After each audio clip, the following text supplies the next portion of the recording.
అందరికీ నమస్కారం. నా పేరు రమ. మళ్ళీ పెళ్ళి 23వ భాగం. రచయిత జానకి గారు. బిందీ చేతిలో ఉన్న బాటిల్ని కింద పెట్టిన పంపు కొట్టడానికి వెళ్తుంది. అక్కడ ఒక వ్యక్తి వచ్చి, నాకు చాలా దాహంగా ఉంది, వాటర్ తాగొచ్చా అని అడుగుతాడు. తాగండి అని చెప్తుంది బిందు.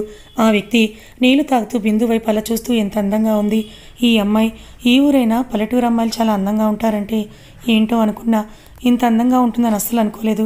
ఎర్రని పెదాలు, చంద్రబింబం లాంటి ముఖం, నువ్వు నీళ్లు కొడుతూ ఉంటే నేను అడుగు మడత ఇంకా బాగుందని తనని అంటూ ఉంటే బిందు కోపంగా, ఏం మాట్లాడుతున్నారు మీరు, మీకేమైనా అర్థమవుతుందా?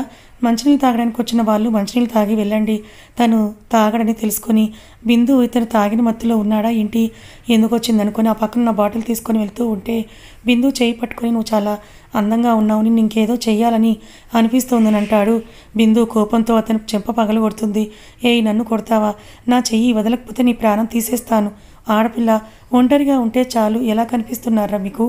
ఆడవాళ్ళంటే పిచ్చి పిచ్చి వేషాలు వేయకు, ఇక్కడి నుంచి వెళ్ళిపో అని బిందు అర్థమవుతుందని కొని చెప్తూ ఉంది కోపంగా. నువ్వు బిందువా? అయితే నాకేంటి, ఇంకేంటి, నేను చూస్తూ ఉంటే నాకు మొత్తెక్కింది, నిన్ను అనుభవించే తీరుతాను. నువ్వు నా చెంప మీద కొట్టావు కదా అని తనని గట్టిగా పట్టుకొని కిస్ చేయాలని చూస్తాడు. ఒరే, ఇదేంట్రా, భాస్కర్ అసలు కనిపించలేదు, ఈ తాటికలు తాగి ఎక్కడికి వెళ్ళుంటాడు? ఏమోరా, నాకు కూడా అదే అర్థం కావడం లేదు. ఇది పల్లెటూరురా బాబు, అది ఏ దారిలో వెళ్ళాడో తెలియాలి కదా. ఇంతకీ దేవ్ వస్తున్నాడా లేదా? ఆల్రెడీ వాడు ట్రైన్లో ఉన్నాడంట. మరి భాస్కర్ ఎక్కడికి వెళ్ళాడు? దేవ్ ఫోన్ చేస్తే లిఫ్ట్ చేయడం లేదంటే నాకు ఫోన్ చేశాడు. ఒరే, ఇక్కడ ఎక్కడ ఉండుంటాడో వాడు, వాడికి పాట పాడడానికి వెళ్ళాడేమో అని నరేంద్ర నవ్వుతూ అంటాడు. మనం ఇక్కడే ఉంటే వాడు ఎలా పదా వెళ్దాం అని అంటూ గణేష్, నరేంద్ర ఇద్దరు కూడా భాస్కర్ని వెతుక్కుంటూ వస్తూ ఉంటారు. ఇదేంట్రా, ఈ ఎదవ ఫోన్ చేస్తుంటే ఫోన్ లిఫ్ట్ చేయడం లేదు, ఏమోరా, నాకు కూడా అదే అర్థం కావడం లేదు. ఇదేంటి బిందు ఇంకా రాలేదు, వెళ్ళి చాలాసేపే అయ్యింది కదా, దానికి ఏమైనా భయమా ఏంటి? నోరుమి, అదేవి లేడి పిల్ల కాదే శివంగి, దానికి ఊరంతా తెలుసు కదా. అదే ఎక్కడికి వెళ్తుంది, దారిలో ఎవరైనా తెలిసిన వాళ్ళు పలకరిస్తున్నారేమో అని కోమలి అంటుంది. వదులు, నీకు దండం పెడతాను ప్లీజ్ అని అంటూ బిందు బతిమాలుతూ ఉంటుంది అతన్ని. నువ్వు ఇలా బ్రతిమాలుతూ ఉంటే నాకు ఇంకేదో అయిపోతూ ఉంది అని బిందుని గట్టిగా కౌగిలించుకొని నేల మీద తనని పడుకోబెడతాడు. బిందు రెండు చేతులతో భాస్కర్ని కొడుతూ, నన్ను ఏమైనా చేసావంటే మర్యాదగా ఉండదు, ఎవరైనా ఉంటే నన్ను కాపాడని అరుస్తూ ఉంటుంది. బిందు చేతుకున్న గాజులు చితికిపోతాయి. తన చేతికి గుచ్చుకొని గాయమై రక్తం వస్తూ ఉంది. ఎంత అందంగా ఉన్నావే బాబు నువ్వు, నాకు ఇంకా కిక్ ఎక్కువైపోతుంది నేను చూస్తూ ఉంటే, ఇంకా నేను తాకితే ఇంకెలా ఉంటుందో నాకు అని అంటూ ఉంటే బిందు కోపంగా, మర్యాదగా చెప్తున్నాను, వదిలే ప్లీజ్, నీకు దండం పెడతా అని కొడుతూ ఉంటుంది. లోపల అక్కడికి పరిగెత్తుకుంటూ నరేంద్ర, గణేష్ ఇద్దరు వస్తారు. ఒరే, ఏం చేస్తున్నావురా అని భాస్కర్ చంప పగల కొడతాడు నరేంద్ర. బిందు తన చీర కప్పుకొని భయపడిపోతూ వాళ్ళ వైపే చూస్తుంది. నువ్వు భయపడకమ్మా, మేమేం చెయ్యము. నిన్ను రెండు చేతులు జోడించి తన పెదవికి కారుతున్న రక్తాన్ని, చేతులకు ఉన్న రక్తాన్ని చూసి వారికి చాలా బాధ అనిపిస్తుంది. ఒరే, నువ్వేనా ఇలా చేస్తున్నావు? ఒక ఆడపిల్లని సిగ్గుగా లేదురా నీకు? చాలా బాగా నచ్చిందిరా నాకు. ఆ అమ్మాయి పల్లెటూరులో కూడా ఇంత అందమైన వాళ్ళు ఉంటారు అని నాకు అస్సలు తెలియనే లేదు, నేను అనుకోలేదు కూడా. తనతో ఒక్కసారి గడపాలని ఉంది అని అంటూ ఉంటే బిందు ఎరిపెక్కిన కళ్ళతో కోపంగా చూస్తుంది అతని వైపే. చూడమ్మా, వీడేదో తాగిన మత్తులో ఉంటాడు, నువ్వు ఇక్కడి నుంచి వెళ్ళిపో అని బిందు పైకి లేచి చీర కట్టుకొని మట్టినంతా తుడుచుకొని వాళ్ళ వైపు చూస్తే కన్నీళ్ళు పెట్టుకుంటుంది. నువ్వు ఏడవకమ్మా, వాడేదో తాగిన మత్తులో అలా చేసుంటాడు, కావాలనైతే కాదు, ప్లీజ్ ఇక్కడి నుంచి వెళ్ళు, త్వరగా వెళ్ళిపో, ఎవరైనా చూస్తే తప్పుగా అనుకుంటారని గణేష్, నరేంద్ర అంటారు. బిందు చీర కొంగుతో తనకు పెదవి మీద కారుతున్న రక్తం తుడుచుకొని చేతులు తుడుచుకొని కొట్టుకుంటూ వాళ్ళ వైపు చూసి దీనంగా, చాలా థ్యాంక్స్ అండి, ఈరోజు మీరు నా జీవితాన్ని కాదు నా కుటుంబాన్ని కాపాడారు, నా ఇంటి పరువు నిలబెట్టారని అంటూ ఉంటే వాళ్ళిద్దరూ కన్నీళ్ళు పెట్టుకుంటూ చందమామ లాంటి తన ముఖాన్ని అలా రక్తంలో చూసి వాళ్ళకు కూడా ఏదో బాధ, ఇంత మంచివారిని ఇలా చేయడానికి వీడికి మనసు ఎలా వచ్చింది, అసలు మా వాడు అలా చేయడండి, వాడు ఎందుకు ఇలా ప్రవర్తించాడో నాకు కూడా అర్థం కావడం లేదు అని అంటూ ఉంటే, ఆడవాళ్ళ విలువేంటో మీ ఫ్రెండ్కి చెప్పండి, ఈరోజు నా పరిస్థితి ఇలా అయ్యింది, మీరు వచ్చారు కాబట్టి నాకు ఏమీ కాలేదు, ఒకవేళ మీరే రాకపోతే నాలాగే ఇంకొక అమ్మాయి బలైపోతే ఆడవాళ్ళని చూస్తే ఎందుకు ఇలా ప్రవర్తిస్తారు మీ మగవాళ్ళు అని అంటుంది బిందు. మీ నిజమే చెప్తున్నానండి, మేము ఇలా ఏ ఆడపిల్లని ఇప్పటి వరకు ఇలా ప్రవర్తించింది లేదు, వీడు కళ్ళు తాగినందుకు ఇలా ప్రవర్తించాడంటే మాకు కూడా నమ్మకం కలగడం లేదు. మేబీ ఏదో జరుగుతుందని గణేష్, నరేంద్ర అంటారు. అప్పటి వరకు మా వల్ల ఏ ఆడపిల్ల ఇబ్బంది పడిందే లేదు.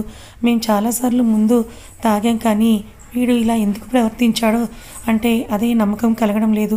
ప్లీజ్ అండి, వీడు కావాలని అయితే చేసి ఉండడని అంటారు ఇద్దరు.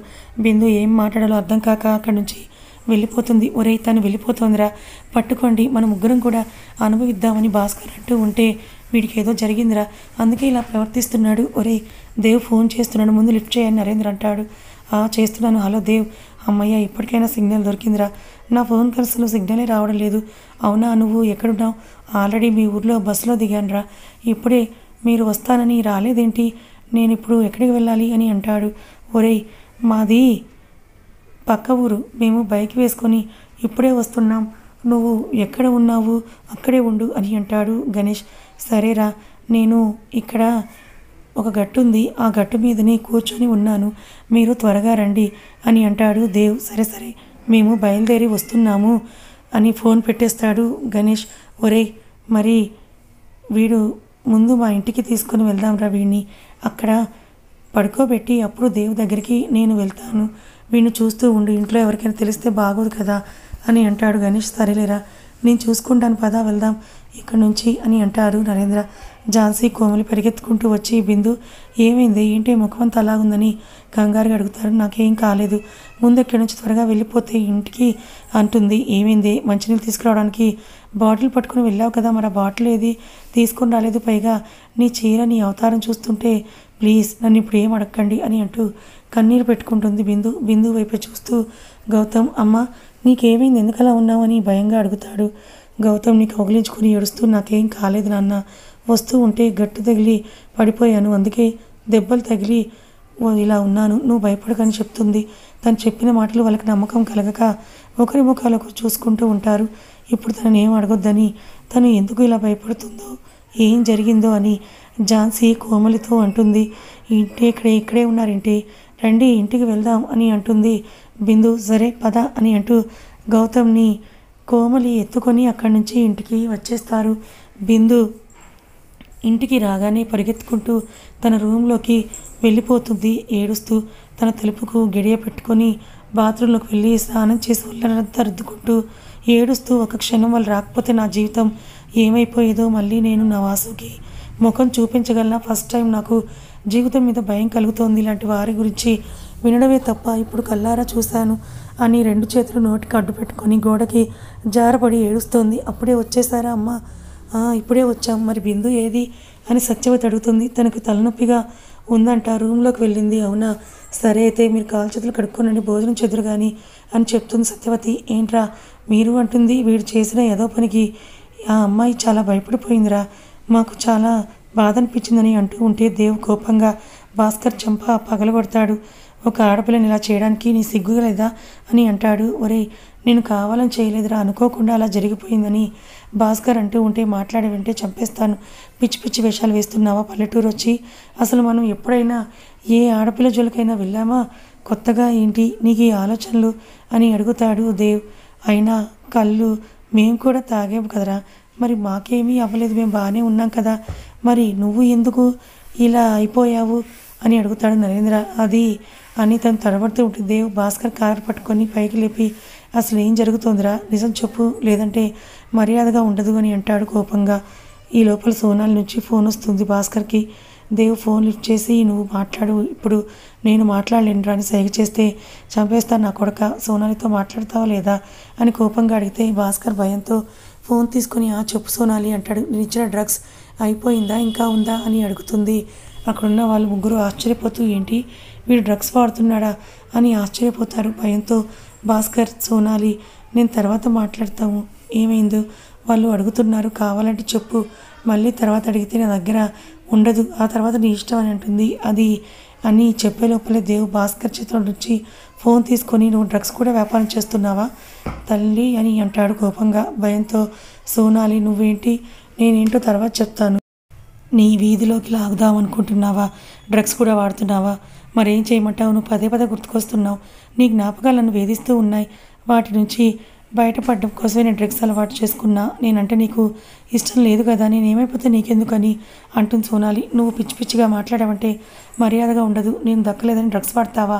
నీ ప్రాణం పోతుంది, ఆ విషయం తెలుసా నీకు? అంటే ఎంత పోతే ఎంత, ఉంటే ఎంత, ప్రేమిస్తున్నానని చెప్పు, మానేస్తాను, లేదంటే నువ్వు కాదు కదా ఆ మాట ఎవరు చెప్పినా సరే నేను వినను అని అంటుంది సోనాలి. సరే చెప్తా, అనవసరం నీతో మాట్లాడి మీ నాన్నగారికి చెప్తా అని అంటూ ఫోన్ కట్ చేస్తాడు దేవ్. ఎరుపెక్కిన కళ్ళతో భాస్కర్ వైపు చూస్తూ, నువ్వు కూడా డ్రగ్స్ వాడుతున్నావు అన్నమాట. చాలా గొప్ప లక్షణాలు నేర్చుకుంటున్నావురా నువ్వు. వాడిన డ్రగ్స్ వల్ల ఒక అమ్మాయి జీవితం పాడైపోయేది. నీ వల్ల ఆ అమ్మాయి జరగడానికి జరిగితే అంతలో శవమై ఉండేది. ఒక ఆడపిల్ల జీవితాన్ని నాశనం చేయడానికి నీ మనసులా వచ్చిందిరా. పైగా డ్రగ్స్ కూడా వాడుతున్నావు. అసలు నువ్వు మా ఫ్రెండ్వే నా అని మాకు డౌట్ వస్తుంది. బాగానే డెవలప్ అయిపోయావురా నువ్వు అని అంటాడు దేవ్ కన్నీళ్ళు పెట్టుకుంటుంటే. భాస్కర్, ఒరేయ్ నేను అతిగా కావాలని నేను చేయట్లేదు. నాకు ఈ మధ్య నిద్ర సరిగా పట్టడం లేదు. అందుకే ఒకరోజు సోనాలి మన రూమ్కి వచ్చినప్పుడు తను ఆ డ్రింక్స్ వల్ల నీకు నిద్ర పడుతుంది, ఎక్కువ మోతాదులోకి తీసుకోకు, తక్కువగానే తీసుకో అని చెప్పింది. అది వాడిన దగ్గర నుంచి నాకు మంచిగా నిద్ర పడుతుంది. అందుకే అని అన్నాడు అతను. కథ ఇంకా ఉంది. ఈ కథ మీకు ఎలా అనిపించింది? నచ్చిందా? నచ్చితే లైక్ చేయండి, మరి కొంతమందికి షేర్ చేయండి. ఇలాంటి మరిన్ని మంచి కథల కోసం మన ఛానల్ని సబ్స్క్రైబ్ చేసుకోండి. Thank you so much.